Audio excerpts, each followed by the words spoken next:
maalin wanaagsan Rooda Cabdi Xasan iyo Axmed Xasan Ibraahim iyo dadka kale oo nadaawanaya social media iyo dhalada shaashada TV intaba waxaan idin leeyahay subax wanaagsan maalin wanaagsan hadaa ka warbixiyo 24 saac la soo dhaafay xaaladaha guud ee amniga magaalada Muqdisho waa mid iska degan oo sida caadiga ah waxa dadka inta badan u kala hayn howlahooda maalmeedka ama shaqooyinkooda caadiga ah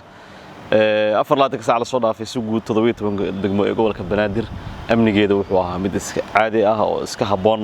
shalay maalinimo jimco ayay ahayd inta badan dadka shaqooyinka caadiga way ka nasanayeen waxayna u damaashaad tageen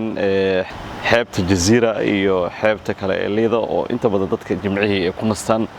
dadka qaarkoodna ay ku sheekaystaan dadka qaar qadka telefoonka kula xiriiray si aan wax ugu weydiiyo xaaladaha guud goobaha loo dalxiisayo waxay ii sheegeen in dadka inta badan goobihii imaadeen walow aan xasuusanahay in dawladda hore ay u mamnuucday meelaha dadka iskugu imaan jireen marka si guud amniga magaalada Muqdisho waa caadi degmooyinka Dharkiinle iyo Wadajir Kaxda saddexdaas degmo oo isku xiran amnigeeda iyo ganacsigeeda waa mid iska caadi ah degmooyinka kale ee Xamar Jajab iyo Waabari iyo Shingaani iyo kana sidoo kale amnigeeda waa mid iska caadi ah dadka caadi u shaqaysanayaan waxa furan dugsi quraanadii goobihii waxbarasho goobihii MCH-da isbitaalada wadooyinka si caadi ah dadku maraya sidoo kale waxa shaqeynaya goobihii basteejooyinka baabuurta laga raaci jiray BL-ka iyo mootooyinka intaba sidoo kale waxa jirto in xaaladda guud ee magaalada Muqdisho 24 saac la soo dhaafay iska caadi tahay warar goordhow soo dhaca waxa jiro Axmedow qarax weyn oo ka dhacay degmada Xamar Jajab gaar ahaan meel u dhow degmada Muqdisho qaraxaas ayaa wuxuu ahaa qarax gaari waxyaabaha qarax laga soo buuxiyay sida wararka qaar ee hordhaca ee qorayaan laamaha amniga ee dawladda federaalka Soomaaliya qaraxaas wali faahfaahin ka bixinin waxaana goobta ku sugan warbaahinta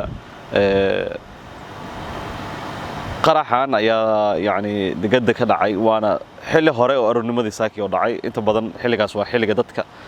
shaqaalaha degada Muqdisho ee safafka ku jiraan meesha dhan meel oo degada ereedeeda ay tahay meel jaam ah marka ama mashquul badan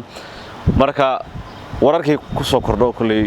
daawadayaashina oo soo gudbin doona laakiin waxa xaqiijinayna qaraxaas in degada Muqdisho meel u dhow ka dhacay degmada Xamar Jajab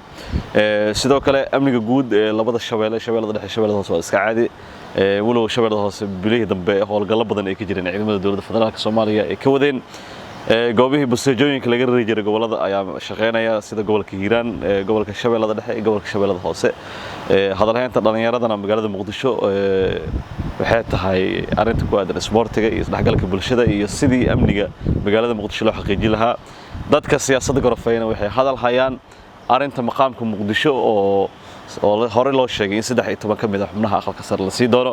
ee matalaad ku yeelan doona marka arintaas aad u hadal hayaan dadka goobaha shaaxa joogo marka barnaamijkan inta ku guda jirno ayaan wixii dhacdooyin ama warar ku soo kordho qaraxaas si gaar ah ugu soo gudbi doonaa Roodo iyo Axmed aad u mahadsantiin subax wanaagsan